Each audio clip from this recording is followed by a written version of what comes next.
Hi hello ಎಲ್ಲರಿಗೂ ನಮಸ್ಕಾರ. ಎಲ್ಲ ಹೇಗಿದ್ದೀರಾ? ನಾನು ನಿಮ್ಮ ಪ್ರೀತಿಯ ರಶ್ಮಿ. ಚೆನ್ನಾಗಿದ್ದೀರಾ ಅಂತ ಅಂದ್ಕೊಂಡಿದ್ದೀನಿ. ನಾವು ಚೆನ್ನಾಗಿದ್ದೀವಿ. ಬನ್ನಿ ನೋಡೋಣ, ಮಂಗಳವಾರ 25ನೇ ತಾರೀಕು ಸಂಕಷ್ಟಹರ ಚತುರ್ಥಿ ಇತ್ತಲ್ವ. ನಮ್ಮ ಮನೆ ಹತ್ರ ದೇವಸ್ಥಾನ ಇತ್ತು, ಯಾವ ರೀತಿ ಪೂಜೆ ಮಾಡಿದ್ರು ಅಂತ ಹೇಳಿ. ಹಾಗೆಯೇ ನಾವು ಯಾವ ರೀತಿ ಅದನ್ನು ಅನುಷ್ಠಾನ ಮಾಡಬೇಕು ಅಂತ ಹೇಳ್ತೀನಿ. ಈ ಸಲ ಅದು ಮಂಗಳವಾರ ಬಂದಿದೆ. ಮಂಗಳವಾರ ಬಂದರೆ ಅದನ್ನು ಅಂಗಾರಕ ಸಂಕಷ್ಟಹರ ಚತುರ್ಥಿ ಅಂತ ಕರಿತೀವಿ. ವರ್ಷದಲ್ಲಿ 12 ಸಲ ಸಂಕಷ್ಟಹರ ಚತುರ್ಥಿ ಬರುತ್ತೆ. ಆದರೆ ಮಂಗಳವಾರ ತುಂಬಾ ವಿಶೇಷ. ಮಂಗಳವಾರ ಮಾಡಿದ್ರೆ ನಾವು ವರ್ಷದಲ್ಲಿ 1 ಸಲ ಮಾಡಿದ್ರೇ ಸಾಕಂತೆ, ಅಷ್ಟು ವಿಶೇಷ ಇರುತ್ತಂತೆ. ಯಾವುದೇ ಕಷ್ಟಗಳು ಇದ್ರೂ ವಿಘ್ನ ವಿನಾಶಕನ ಹತ್ರ ನಾವು ಬೇಡ್ಕೊಂಡ್ರೆ ನನ್ನಪ್ಪ ತಂದೆ ನಮಗೆ ಪರಿಹರಿಸಿ ಕೊಡ್ತಾರಂತೆ. ನಾವು ಯಾವ ರೀತಿ ಅನುಷ್ಠಾನ ಮಾಡಬೇಕಂತ ಅಂದರೆ, ಮೊದಲು ದೇವ್ರ ಮನೆಯೆಲ್ಲ ಕ್ಲೀನ್ ಮಾಡಿಕೊಂಡು ದೇವರಿಗೆ ಅಲಂಕಾರ ಮಾಡಿ ನಂತರ ನಾವು ಪೂಜೆಗೆ ಕೂತ್ಕೊಬೇಕು. ಪೂಜೆಗೆ ಕೂತಾಗ ಒಂದು ಹಳದಿ ಬಟ್ಟೆಯನ್ನು ತೊಗೊಳ್ಬೇಕು. ಅದರಲ್ಲಿ 3 ಹಿಡಿಯಷ್ಟು ಅಕ್ಕಿನ ಹಾಕಿ 2 ರೂಪಾಯಿ ಕಾಯಿನ್ನ ಹಾಕಿ ನಂತರ ಅದಕ್ಕೆ ಒಣಖರ್ಜೂರನ ಸೇರಿಸ್ಬೇಕು.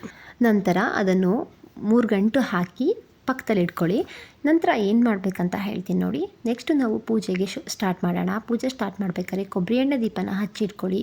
ಧೂಪಕ್ಕೆ ತುಪ್ಪನ ಬಳಸಿ, ನೈವೇದ್ಯಕ್ಕೆ ಕಡಲೆಕಾಳು ಮತ್ತು ಮೋದಕನ ಮಾಡಿ ಇಟ್ಕೊಳ್ಳಿ. ಹಾಗೆಯೇ ಹೂವಲ್ಲಿ ಕೆಂಪು ದಾಸವಾಳ ಹೂವು ತುಂಬ ವಿಶೇಷ ಗಣೇಶನಿಗೆ, ಅದನ್ನು ತೊಗೊಬನ್ನಿ. ಗರ್ಕೆನ ತೊಗೊಳ್ಳಿ. ಹಾಗೆಯೇ ಒಂದು ಯಾವುದಾದ್ರೂ ಕೆಂಪು ಫಲ ಅಂದರೆ ಹಣ್ಣು, ಅದನ್ನು ತಂದು ಇಟ್ಕೊಳ್ಳಿ. ನೆಕ್ಸ್ಟ್ ನಾವು ಪೂಜೆನ ಸ್ಟಾರ್ಟ್ ಮಾಡಬೇಕಾದ್ರೆ ಕೆಂಪಕ್ಷತೆನ ಮಾಡಿ ಇಟ್ಕೊಂಡು ಪೂಜೆ ಸ್ಟಾರ್ಟ್ ಮಾಡಿಕೊಂಡು ಆ ಗಂಟು ಮೇಲೆ ನಾವು ಅಕ್ಷತೆನ ಹಾಕಿ ಬೇಡ್ಕೊಳ್ಳೋಣ. ನಮ್ಮ ಕಷ್ಟ ಏನಿರುತ್ತೆ ಅದನ್ನು ದೇವ್ರ ಹತ್ರ ಕೇಳ್ಕೋಬೇಕು. ನೋಡು ಗಣೇಶ, ನನಗೆ ಈ ಥರ ಕಷ್ಟ ಇದೆ, ನನ್ನನ್ನು ಬಗೆಹರಿಸಿ ತಂದೆ, ನಾನು ಈ ಥರ ಅನುಷ್ಠಾನ ಮಾಡ್ಕೊತಾ ಇದ್ದೀನಿ ಅಂತ ಕೇಳ್ಕೊಬೇಕು. ಆವಾಗ ಹಾಗೆಯೇ ನಾವು ಎಷ್ಟು ವಾರ ಆಗುತ್ತೆ, ನಿಮ್ಮ ಕೈ ಎಷ್ಟು ವಾರ ಆಗುತ್ತೆ ಆ ಥರ ಮಾಡಿ, ಆವಾಗ ದೇವರು ನಿಜವಾಗ್ಲೂ ನಮಗೆ ಫಲ ಕೊಡ್ತಾರೆ. ಪೂಜೆ ಎಲ್ಲ ಆದಮೇಲೆ ನಮಗೆ ಚಂದ್ರ ಯಾವಾಗ ಕಾಣಿಸ್ತಾರೆ ಆವಾಗ ಚಂದ್ರನ ನೋಡಿ ನಾವು ಏನಾದರೂ ಸೇವನೆ ಮಾಡಬೇಕು.